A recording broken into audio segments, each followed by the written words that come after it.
سيقول السفهاء من الناس ما ولاهم عن قبلتهم التي كانوا عليها قل لله المشرق والمغرب يهدي من يشاء إلى صراط مستقيم وكذلك جعلناكم أمة وسطا لتكونوا شهداء على الناس ويكون الرسول عليكم شهيدا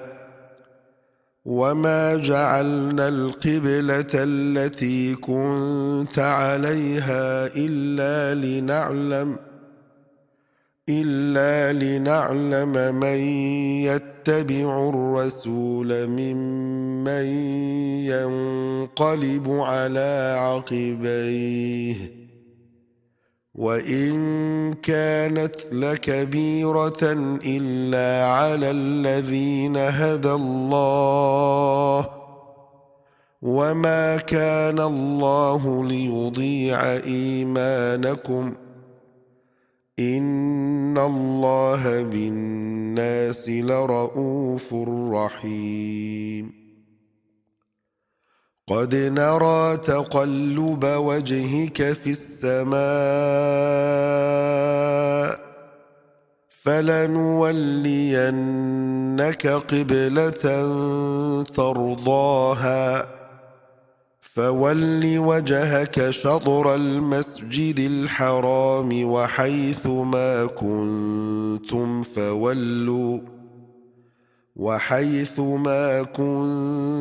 فولوا وجوهكم شطره وإن الذين أوتوا الكتاب ليعلمون أنه الحق من ربهم وما الله بغافل عما يعملون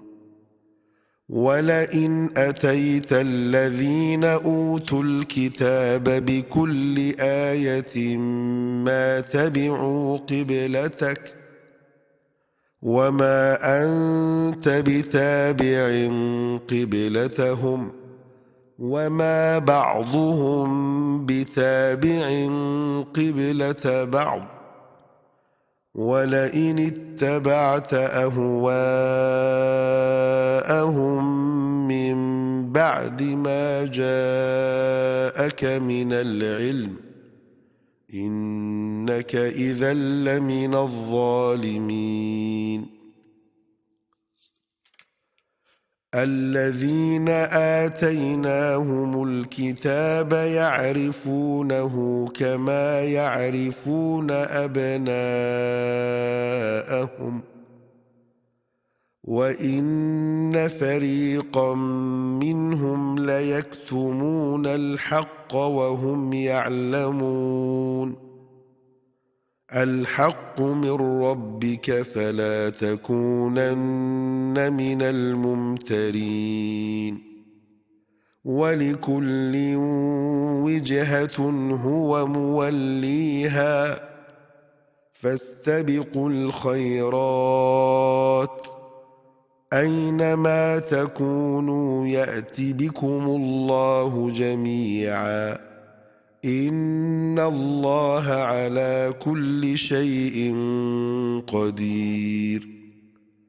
ومن حيث خرجت فول وجهك شطر المسجد الحرام